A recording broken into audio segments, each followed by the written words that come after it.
Hello. Hi. Hello, everybody. We'll just give people a few more seconds to join us. Hi, everybody. If people want to say hi in the chat, please do. It's very nice to know that there's people out there. Yes, hello. Very excited to get this talk underway. I feel like Yeah. I'm going to word vomit a lot. Oh, hi, everybody. Oh, great. Hello, everybody. Okay, so thank you, everybody, for joining us today for this webinar. Today we're going to be talking about creating cost-effective interiors for your renovation project. And we're very lucky to have Athina here today from Topology Interior Design. And she's going to talk us through some strategies for that often tricky situation in the project where you're trying to do your interior fit out, but we're all obviously on quite a strict budget. It's difficult to know how to get the look and how to get the spaces feeling how you want when you're working to a budget. We're lucky that Athina, your company is basically, your ethos is about creating impactful interiors, but with a nod to budget-conscious projects. And so you've got so much experience in balancing that tricky balance between organising all your interior fittings and finishes whilst creating the look, whilst keeping a kind of a mind on those figures. So today, Athina's going to talk us through 4 sections to the talk. Firstly, we're going to be talking about planning trades and budgeting. Secondly, we're going to be talking about things that we should know from the start that can reduce labour costs and avoid any of those costly surprises that we might have. Thirdly, we're going to be running through some money-saving tips and hacks, which everybody loves. And for section 4, we're going to be talking about smart shopping and sourcing all those products. So we're excited to get started. Athina, shall I just hand over to you so we can... Well, I'm really looking forward to talking about this because I feel like when I started working in this industry like 10 years ago, and I was basically working in the luxury furniture sector and everything was so expensive. And so I just thought everything was so unattainable and there was nothing really out there like that. Just meant that it was easy to make interior design look great, but done on a sensible budget. So hopefully this kind of 4-step chat today will break things down for people. But to launch directly just straight into it. So section 1 is all about planning your trades and budgeting. So the first thing that we always do when we are embarking on any project is working out what our budget is. And I know that sounds really obvious, but it is so key to making your renovation go smoothly. And this needs to be a realistic figure that you can afford, something that you could make back as well when you come to maybe sell the property, and also something that you can afford to have a little bit of flexibility with as well, because costs are going up in terms of labour and materials by about 10% every 6 months at the moment. And that really does have a big impact on the cost of your renovation as a whole, especially for bigger projects. I mean, just to put it in perspective, a sheet of MDF a few years ago is now double the cost. So if you imagine that on a larger scale, it's actually quite terrifying at how expensive things are nowadays. So creating your budget is something we really see our clients struggling with, especially if they're first-time renovators. They're always like, I don't know. But hopefully this kind of 3-step process that we have will help you break it down and really start to find a figure that's going to work for you. So don't just pluck a figure out of thin air. Let's be realistic and use this process to kind of find a figure that works for you. So step 1, think about a figure that you're comfortable spending with. I know that sounds really obvious, but you want to think of a figure that you potentially can use on a combination of your personal savings and maybe a little bit of finance on a credit card, and one that's realistic to spend on a property of your size. So there's no point really spending 100K on a 1-bed flat if you're never going to make that as a return when you resell it. And always make sure that whatever your budget is, you can afford to have a 15% contingency, which is non-negotiable on top of that figure. If you don't spend it, great. If you do, at least you're like mentally prepared for that. So that's step 1. Step 2 is once you've done that, you need to create something called a SOW, S-O-W. This is called a scope of works document. And I want you to basically break down absolutely everything you possibly want done in your renovation project into this document. And the key here is to be really, really specific. So you want to list down everything that you want painted, any bespoke joinery, whether you want new sockets and switches, flooring, whatever it is, just write it down. And don't just be vague. If you want painting doing, you need to write down, okay, paint the walls, the skirtings, the window frames, the ceilings. You need to be super specific. The more specific you can be, the less surprises you're going to have with costs down the line.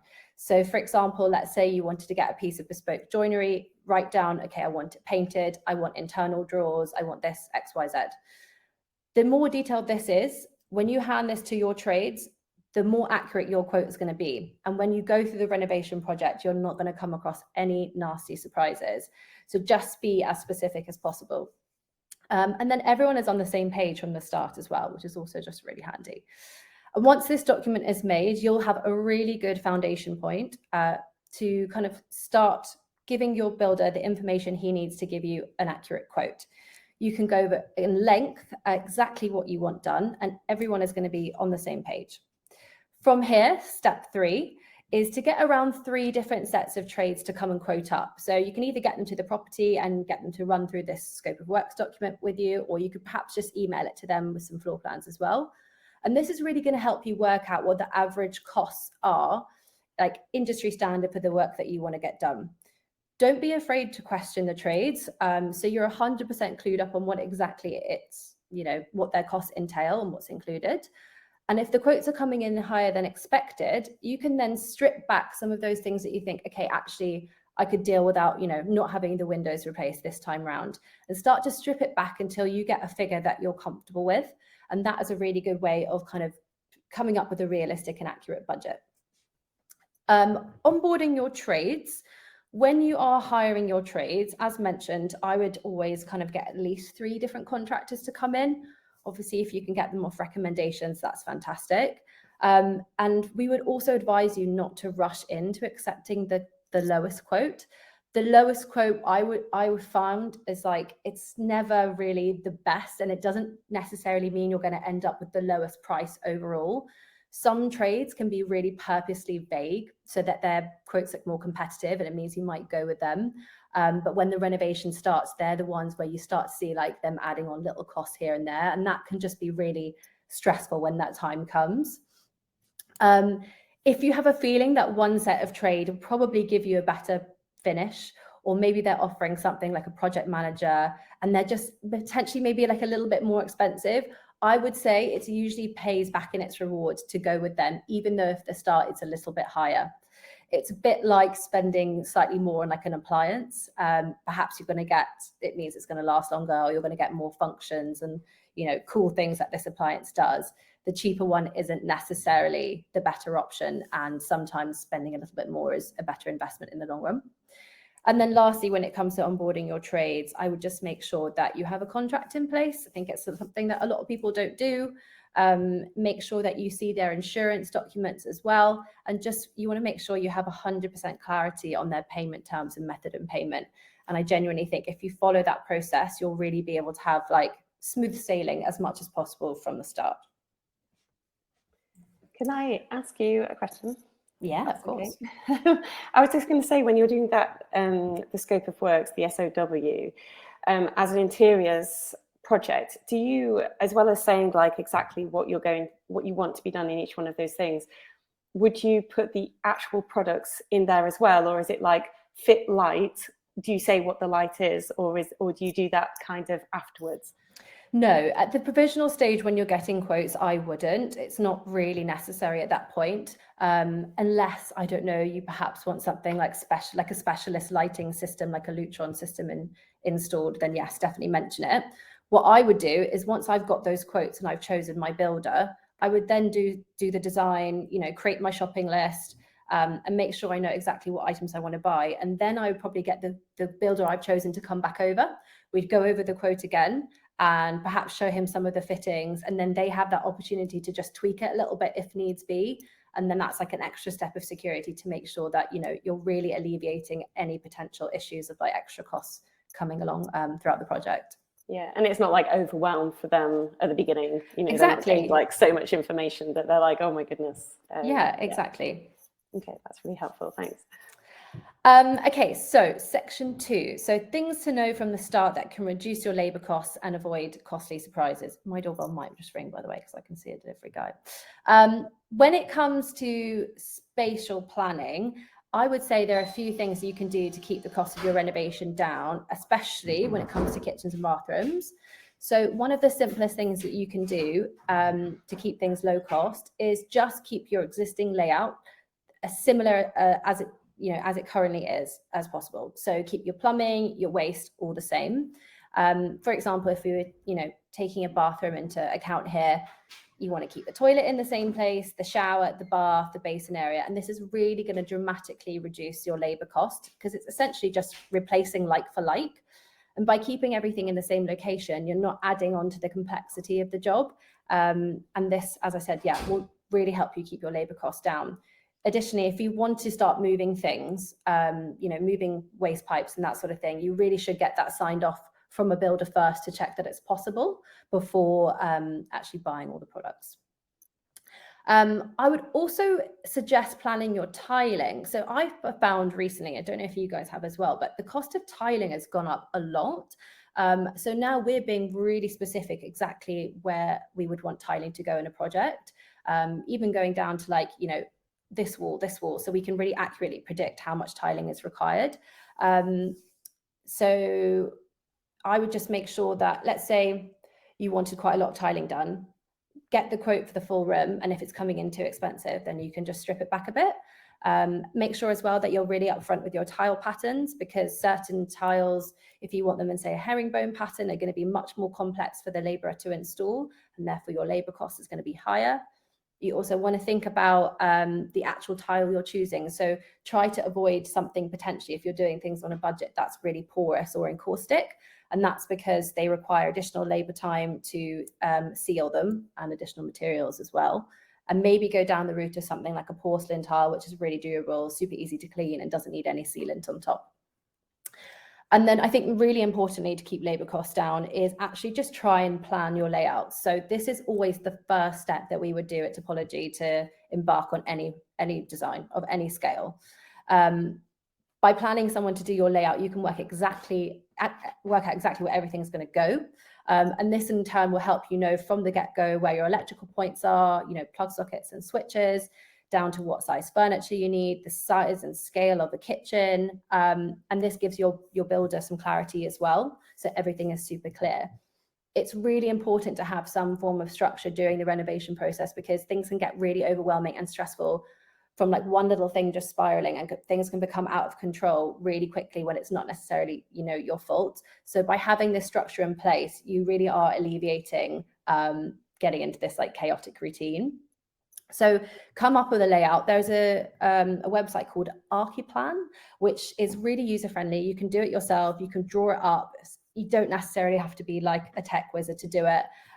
We also do a downloadable guide called, I think it's called How Nailing Your Interior Layouts, which is I think 15 quid online, and that will really help you plan your layouts as well. And just make sure you do that from the start. I've also seen quite a lot of people not do this, and then they just rush into buying a sofa or a kitchen or with an island, and then they realize actually it doesn't fit. So it's really important to try and do that, and I think that will help you keep your costs down as you go along throughout the process. I guess even if you're going to get somebody to help you do those drawings and help you spec stuff, it's nice to it does take quite a long time to think about things, doesn't it? And if you can play around with that stuff and really get a feel for yourself, what you think that you want, that goes a long way to getting the process started. Yeah. Do you find when people come to you, how far through the process do they generally are they when they arrive?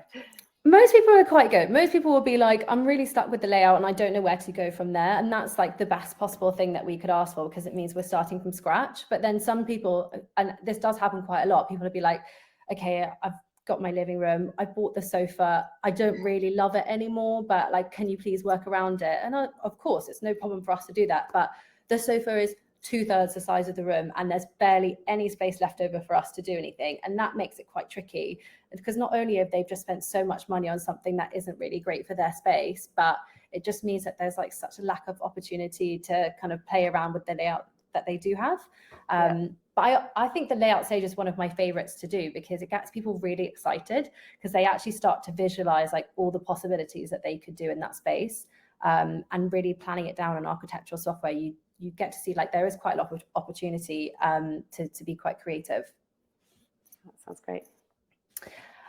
Okay, so section 3, money saving tips and hacks. So there are a few different things that we can explore here to keep your costs down. One of which I'm obsessed with at the moment is spraying. So some of you might know this already, some of you may not, but essentially what it is these teams will come in, they can usually do it like a combination of offsite and offsite, and they'll come and spray anything. So this could be wardrobe doors, or it could be, I don't know, your window frames, but it can be things like kitchens and bathroom vanities. And where we're seeing this come into play in saving money is particularly in kitchens. So a lot of people will buy somewhere and they don't have the money to rip out and do a whole new renovation, or they might see it as wasteful. But having a resprayer in opens up such a great opportunity to literally just drastically change the appearance of your kitchen.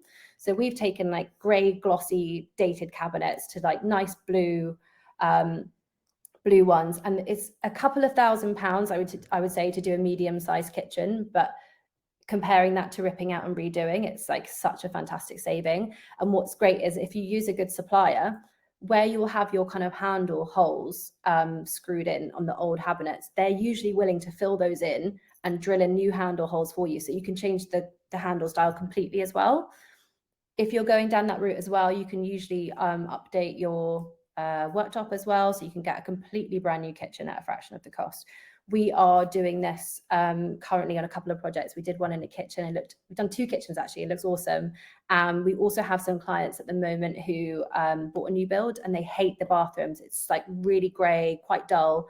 Again, they don't want to rip anything out, so we're getting resprayers in to just respray all the vanities and the cabinets, and a lick of paint, a change of tile in one area, and it's going to look like a whole new bathroom for literally a fraction of the cost. So definitely explore that. Another one still touching on kitchens is if you guys are perhaps doing a kitchen renovation and you're thinking of using a like a high street supplier, so that could be like Magnet or Howdens or anything like that, I would always recommend you ask if they can supply the cabinets flat packed. And yes, this would increase your labor costs, and your builder will probably go, oh, I can't be bothered, but this can actually save you so much money. So a recent example we've had is a client, they're on a really tight budget, and the kitchen quote, I think, from Magnet was coming in at around 10,000. And we asked the builder how much he would charge if the kitchen came flat packed, and he said £450. We went back to Magnet. Magnet said they could take over £2,000 off the original quote just from supplying it flat packed. So definitely consider using that as like a little bit of a negotiation tactic when you're trying to save some money there. Curtains. So a lot of people will choose someone like Hillary's, where the person comes in, they measure up, you choose the fabrics on site, and then they'll come and install as well. And that's great. But from experience, these people can be really expensive. And I would encourage you to try and get a little bit more DIY-y and try and measure up yourself, or use a company that does the measuring service but not the fitting, and just see if you can use like a cheaper handyman to fit yourself. And this usually saves quite a lot of money. Paneling. I know a lot of people love the look of paneling. We're very much pro it, modern, traditional, whatever it is. You can obviously get a carpenter to install this for you brand new, and that's a really lovely way of doing it if you've got the budget. But there are loads of DIY paneling kits now, even from like Homebase and B&Q, where you can literally buy them in sheets and just stick them to the wall and give them a paint, and they're a fraction of the cost. Another one is bioethanol fuel fireplaces instead of things like log burners or gas fires. Obviously, with like, gas being really expensive at the moment and log burners not being massively sustainable and having big installation costs, bioethanol fuel fires is something that we're seeing are really popular. And the best way of kind of envisaging what it is if you imagine it's like a massive candle. And this candle is, it has like a little tray in the bottom, and you pour in this fuel, and it burns for quite a few hours, and you can control how big the flame is. And you can get them that look, they look like log burners, or you can get ones that look like open fireplaces. They range from anything from like £200 up to fancy ones for like over £1,000. But they're just really great. There's no installation. You literally just plonk it in your fireplace, The only thing you need is something called vermiculate board, which is like a heat-proof protector. And yeah, it's just a really nice way to add a bit of traditional character or that coziness into a space without spending a massive fortune. So those would be my kind of money-saving tips. I'm sorry, I've just got totally zoned away. You know what I was actually thinking about was my own renovation. And I was trying to, because we had that thing about we'd like a log burner, but we don't, you know, it's not good for the environment. And I was just thinking we light loads of candles in the house just to make it feel cozy and warm. And I was drifting off just imagining. They're really good. Like they do pump out heat as well. And when we got ours installed, and you have to put this vermiculate board just above it in the fireplace, if you install it at a slight angle, so kind of like that, it actually pushes the heat up and then forward. So you get quite a good prediction of heat from it. Because I think a lot of people think, oh, we don't want to get one because it's not good at, emitting heat, but they are really decent, and I'm very happy with mine. Yeah, no, I'm sold. Okay, cool. We can move on to, I feel like I'm talking so quickly, so I need to But you're getting through so much good stuff. I'm honestly really enjoying everything. So please carry on. And yeah, I should have said at the beginning, if you have any questions, we'll come to them at the end. So pop those in the chat and we'll field those after the last section. Amazing. Okay, so I'm coming on to the last section now, and this is essentially about smart shopping and sourcing. So when it comes to sourcing your products, quite obviously a great place is to kind of explore things on a budget are car boot sales, auctions, Facebook Marketplace, and so forth, the latter being really great. But you can get like a little bit savvy with this. So with Facebook Marketplace, and if you haven't tried this, I definitely recommend giving it a go, is set your search location to what you deem to be an affluent area. This is really easy to do in London. So Chelsea, Hampstead, Mayfair, Fitzrovia, set your search location to that, and you'll find that you're going to get much like higher caliber of products because it's a very affluent area and people tend to get rid of stuff, unfortunately, that they just don't really care about. I've seen people get £3,000 brand new West Elm sofas for like £500. So it's all about being smart with the way that you search for things. I would also recommend using something called Google Lens. If you haven't tried this before, it really is epic. If you see something online that you like, so let's say like a wooden dining table with black legs, literally just right click on it. So right click on the image. And I should say that you need to be using Chrome to do this in your web browser. Right click on the image and something will say, it will come up saying like search Google Lens, and it will pop up on the right hand side automatically with loads of other products, either that are exactly the same and just sold on other supplier websites, or that are very similar for like a whole different range of prices. We often find that there'll be sort of like one supplier that is a big wholesaler and they'll supply to loads of different websites, and you can genuinely find these prices cheaper all the time. There's a company, for example, called Gallery Direct, and they are a big supplier of furniture all over the UK to smaller brands. And you can basically use this tool to find where these smaller brands are stocking these products, and they'll all have different prices, and you'll quite often save money. There's also a really good little, what do you call it? I'm going to call it like a widget. It's on like a Chrome dashboard. It's like a widget. An extension. It's like a plugin extension, and it's called Honey, and it's like a coupon code finder. So when you're at your checkout, you just click on it, or it might pop up and say like discount found, and it will basically try out all the discount codes that it can find on the internet to see if it will get you money off whatever you're purchasing at that moment in time. I would say 7 out of 10 times it works, and I have saved a lot of money. It's also good for your personal stuff as well, just if you're buying clothes or whatever. So definitely download that on Google Chrome. Make sure you check your returns policies and delivery offerings. You just want to make sure that you're not going to get stung by, let's say you're ordering a sofa and then in the T's and C's it says we don't deliver past floor 2, and then you need to hire in another company to come and take it up the rest of the sets of stairs. Just really look into all the details and policies of the supplier you're buying from. Something to look out for is if something has a white glove service. So this means that they'll take the packaging away and the item will be fully assembled, which is like the creme de la creme of deliveries and just makes things so much nicer. Additionally, if it doesn't have that included, you might want to flag it with someone like your builder if you want it to be assembled, and make sure you're not going to get charged for that. Don't be afraid to negotiate. Honestly, as an interior designer, we negotiate all the time. When someone gives us a quote, we never go, great, that's in budget. We'll always go, actually, sorry, what's the best price you can do? And I would say 9 out of 10 times, suppliers will always be willing to kind of do something, even if it's like 50 quid. That on a larger scale, when you're buying loads of stuff, can save you a lot of money. I would also say don't rush into grabbing things that are in the sale. I see this all the time from clients. They're like, I need to buy it today because the sale's on. I can tell you from someone that's worked in retail, the sales are often they're just marketing ploys, and they'll be on the following week. I can guarantee you that this sale is going to be on in 2 weeks' time. So just put a Google alert onto the item you're interested in and watch that price go up and down until it comes to a price that you're happy with it. There are a few brands, I think they're an exception to this. So like Soho Home, their sales are amazing. And once those items are gone, they generally like don't come back.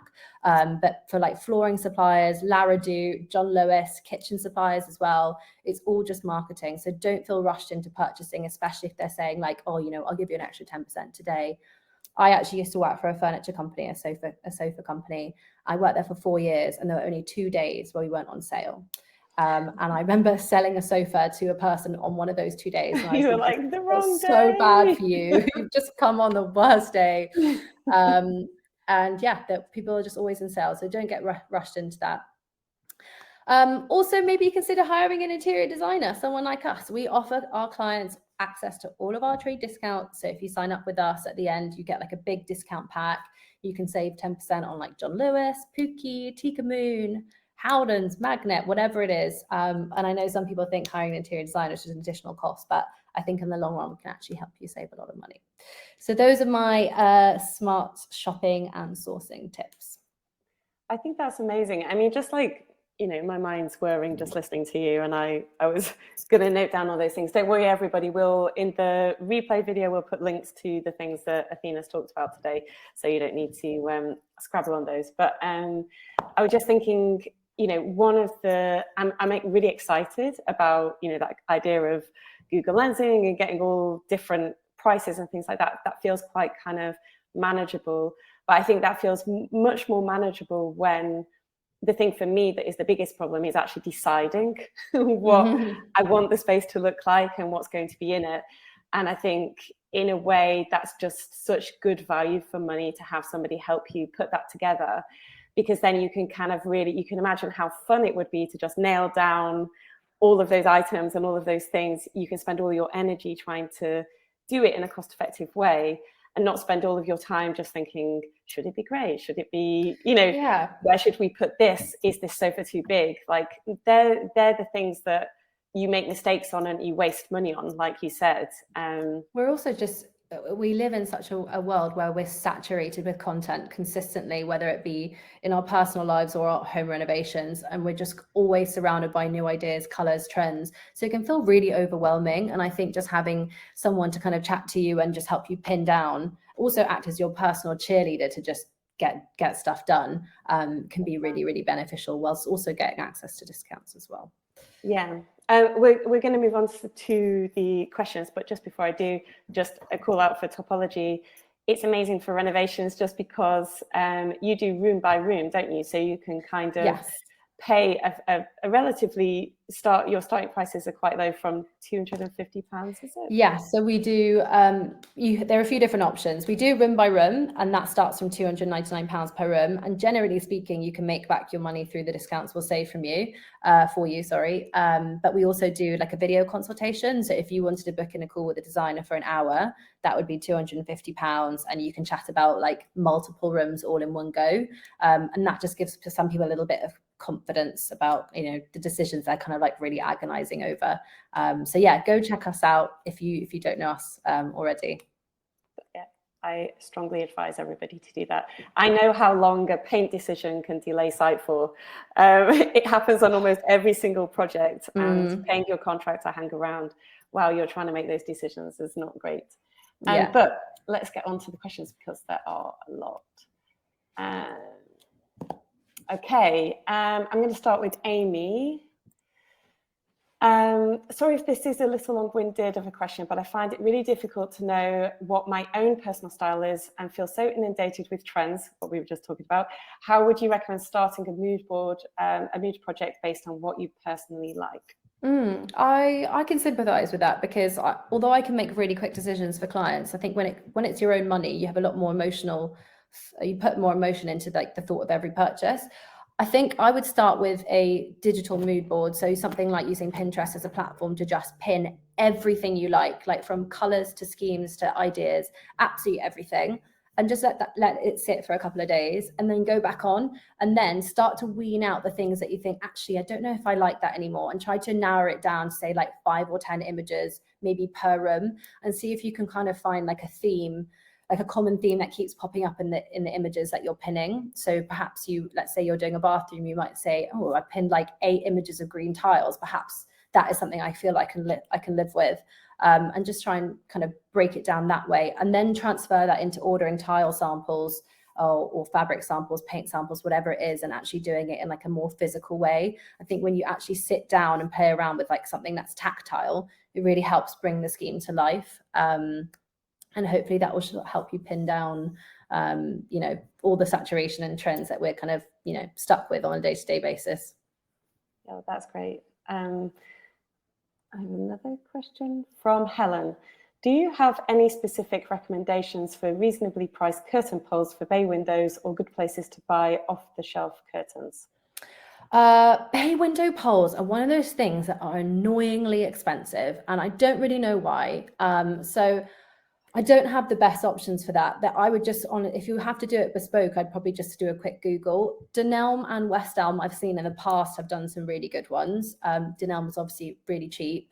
West Elm's a little bit more premium, but they look quite sleek.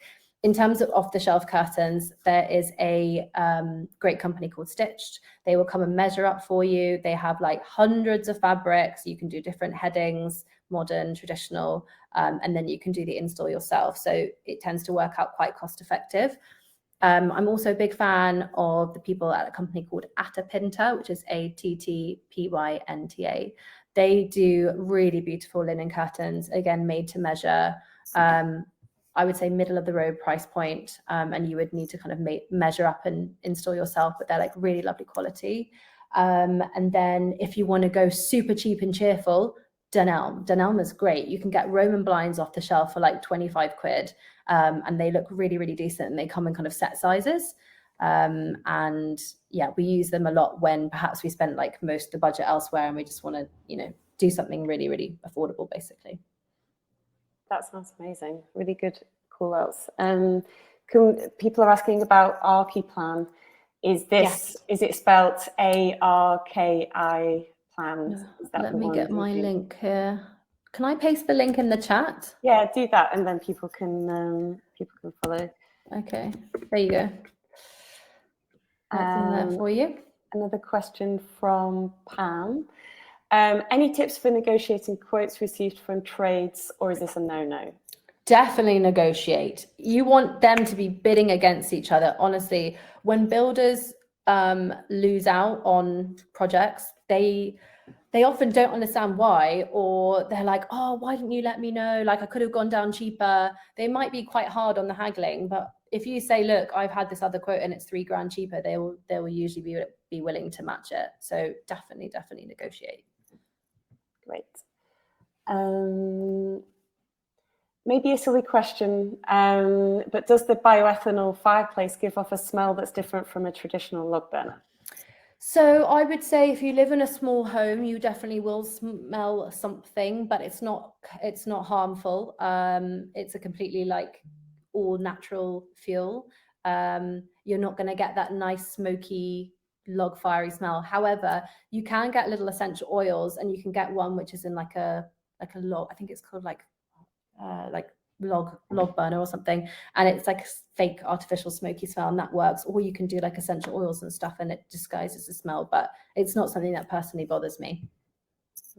Thanks. Question from Naya. She says, any thoughts on suppliers like Dars, Lift, Fad, and Homery? I have a lot of opinions on these, but not many reviews. Yes. So Dowels is okay. It's quite, it definitely isn't as nice on the photos. It can look quite cheap. Liftad is 100% a no. Don't even bother going there. And I would say the same for Homery as well. And it's really interesting that you bring this up, because these are the 3 brands that come up consistently on Google searches. And usually the imagery is really beautiful, but then they're usually imported from quite far away. The customer service is shocking. The things will arrive broken. The other ones to look out for, there's one that's like KAVE. I don't know if it's just a cave. They're quite affordable and the stuff is actually decent. And they're one of the ones that come up within those kind of searches. But Liftad and Homery, I would say, like, absolute no's. Wow, good to know. Yeah. Jam is asking, can you source the same exact tiles from a different retailer? For example, a tile from Mandarin Stone can also be found in another retailer, just with a different name. Yes. I noticed that the tiles I got from Mandarin Stone were branded differently anyway, so I assume these were just sourced from overseas, like Italy and Spain. Yes, this is definitely the case. Suppliers will 100% do this. We have had like an issue where, let's say we're 2 tiles short on a project and we call the supplier and they say we've got no more. If you do that Google Lens image thing, the same image will pop up. Maybe they'll have a couple of additional images that are in their own branding as well, but it's the same tile, and then you can get that from a different supplier very easily. Amazing. I saw literally a post on Facebook on an extension group today where somebody had tiled the whole of their ground floor and then they discontinued their tile, and you just think she only needed 3 more, and you just think, oh my goodness. But yeah, that's actually a good thing to raise, because now when I order flooring, it's sometimes really, really hard to estimate the exact amount of flooring that you might need. You could be short just a couple of planks, because at the end of the day, it comes down to how good the tradesperson is sometimes and how much wastage there is with cutting. So now whenever I order flooring, I always ask, is there any risk of this being discontinued? Because I have had that happen before and it's not fun. Yes, it's a good question, isn't it? Because also the other option is just to, whenever you're ordering extra, there's that thing in your brain that's like, well, I just don't want to spend money on something I'm not going to use. Yeah, usually if you can if you have, let's say you order like way too much and you've got full packets left, usually they will accept those. So I think it's better to do that and just return them at the end. Especially if you know that it's going to be quite a long project, or that it's going to be quite a way down the line, maybe that floor is going to be fitted. Yeah. Another question from Jam, does Topology also do a layout service? We do. So we have something called a starter package, and that is for people that literally want a layout, paint, advice, and access to discounts. We can turn that around pretty quickly in a matter of days if we're not, usually we might have a bit of a waiting list, but yeah, we can do that really quickly, and we don't offer any limit on revisions as well, so we'll keep tweaking it until you're happy. Amazing. Another question for Topology. Do you also work on projects which are outside of the UK? It's more difficult with finding furniture and items. Unfortunately not, only because of insurance. Our insurance doesn't, we're not allowed to operate out of the UK. The only thing we could do is do the layout for you and the paint, so the starter package, but we wouldn't be able to source products, unfortunately. This is coming on to our next question. Does Topology purchase the products on behalf of the client, or does the client purchase it themselves and then have a discount code to use? It's a little bit of both. So with our e-design service, typically the client would purchase themselves. At the end of the project, when your design is done, you get a big PDF. In that PDF, there'll be all the discount codes you can use at checkout. Some suppliers don't let us use codes, and it has to be placed through us to get the discount. And in that case, we will do that for you. So Loaf is an example of that, or Little Green Paint Company. With our install service, which is a more premium service, we would do all the product purchasing for you. And that's when we're kind of like project managing and doing everything on site. Okay. Julia is asking, any tips on measuring them by yourself? I think this is for curtains. Correct me if curtains. Well, I was going to just send a quick link to a laser measure that you can get on Amazon. There are really cheap ones. You can get them for like 20 quid, but then you can get more expensive ones. This is the one I have. Let me just send it in the link. Yeah, laser measures are really great. Every time I take them around to a client's house, they always get really excited by it. They're like, oh, what's that? But it is basically like a digital tape measure. So you can do floor to ceilings, across You rooms. can be up to, very like, 10 discreet meters. as well. If you're Yeah. if you're literally in the middle of a project, just pop it in your handbag, because when Oh, you're out always. at like this toilet's or that, and you're like, oh, that feels good. Like, I wonder how wide this is. Just Yeah. The only time I wouldn't recommend it is if you need to do really, really precise measurements down to the nearest millimeter. I would do that with a tape measure, just because the laser measure can be a few millimeters out sometimes. But I've just popped a link in the chat. amazing. Gosh, lots of questions. We'll just do a few more. Can you pop the name of the linen curtain company that you were just talking about in the chat for Becca? Linen curtains. There's also a really cheap curtain company called, I think it's called Blinds Direct and 24/7 Blinds. We find for people on a tight budget, they're also really decent quality as well. That's great. Another question from Laura. Would you recommend protecting an amount of budget for home decor and artwork? I sometimes feel this ends up getting eaten up by the construction side of things, but I know it makes such a difference.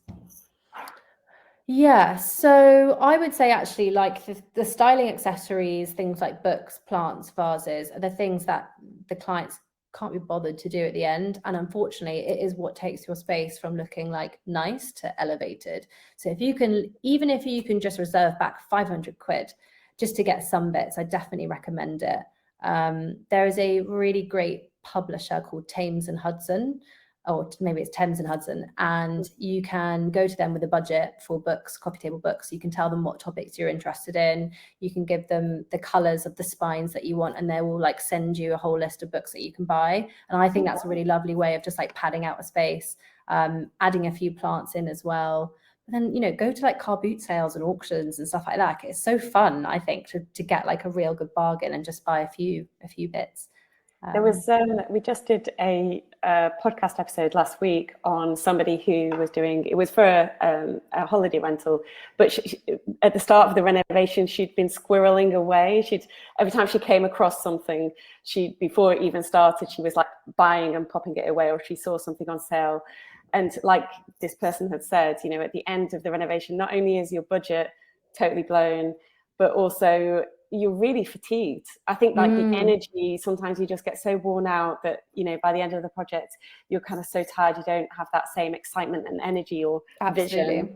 Yeah. So like you could just start looking now and start building that little pot of end products. Yeah, definitely. I think as well, when you're doing a really big renovation, the majority of your money goes on something you never see, you know, cabling under the surface, wires chased into the wall. So to have those small little bits on display at the end is like it's like a nice feeling, and it makes you feel like all your hard work was worth it. Yeah, brilliant. A question from Rachel. Would you recommend using second-hand finds and antiques? Yeah, absolutely. Vinteria is a great place to try. They're a little bit more expensive, but obviously auctions as well are a really good place. There's quite a few around the Oxford area, I know, that are supposed to be really good. But yeah, love vintage finds, absolutely. Sometimes we found on projects, if there's something that needs to be fitted, like if your contractor is having to kind of like old worktops or I don't know, sometimes there was like a special sink unit that needed to be adapted. Sometimes it's hard to get your head around. The thing itself was a bargain, but the cost to kind of get it suitable for fitting is extra labor costs. So we were always saying to people, sometimes just check how much work is required in getting that item fitted. That's if it's a good slightly point. different. Yeah, that's a good point. Yeah, I guess that if you want to do like a vanity that looks like antique, so you buy an old chest of drawers and you want to turn it into like something with an inset sink or a marble worktop, yeah, that's going to be quite expensive, but it will look amazing. Yeah. Yeah. I guess it's how cheap you can get it, whether that makes up the difference in price. Try that tip I said earlier, the setting your search location to those rich areas and see what you can come up with. That's a great tip. Amy is asking, lastly, do you know if there are any open house style things where you can spend time in newly done houses to get a real feel rather than just like get inspiration on social media, magazines, Pinterest? Yes, there is, but unfortunately, I think you just missed one of the biggest ones, at least in London anyways. If you just type in open house and then your area should be able to see one come up. I think the most recent one on in London was literally like 2 weeks ago now, but some of our team went and said it was like incredible. Some of the houses you see are just like mind blowing. I think it would make me a bit depressed, in all honesty, because I'm just craving for a massive house. There is a magazine that does do some as well, and I don't know if they actually do it at the same time as Open House. I think they might do, but they might do it twice a year. I don't know whether it was House Beautiful or one of the magazines. If you search up Open House and then some of those magazine names, they do some as well, which might be at a slightly different time of the year. I can't quite remember. Okay, so we've got a couple of specific questions that we might get back to you afterwards because they're quite specific. But I think we should wrap up now. And sorry, Anne and Tricia, we'll get back to yours later. So nice answering questions. I loved that. Thank you so much for being with us today. I feel like you've shared so much helpful information, and it's super inspiring. And everybody go and check out Topology and see the please go give us a follow on Instagram at Topology Interiors, or genuinely, if you have any questions, just contact us at topologyinteriors.com. If it's about this call today, and I'm sure one of the team can pick up the query for you. Amazing. And everybody, we're doing in 2 weeks' time, I think on the 7th of November, our next talk is with Yes Colours. So we're going to be talking all about paint finishes. So if you're interested in that, head to the website and RSVP there. Okay, amazing. Time to say goodbye. Thank you so much, Athina. Bye, and guys. Thank you, everybody, for joining us today. No problem. Have a great day. Thanks, guys. Bye.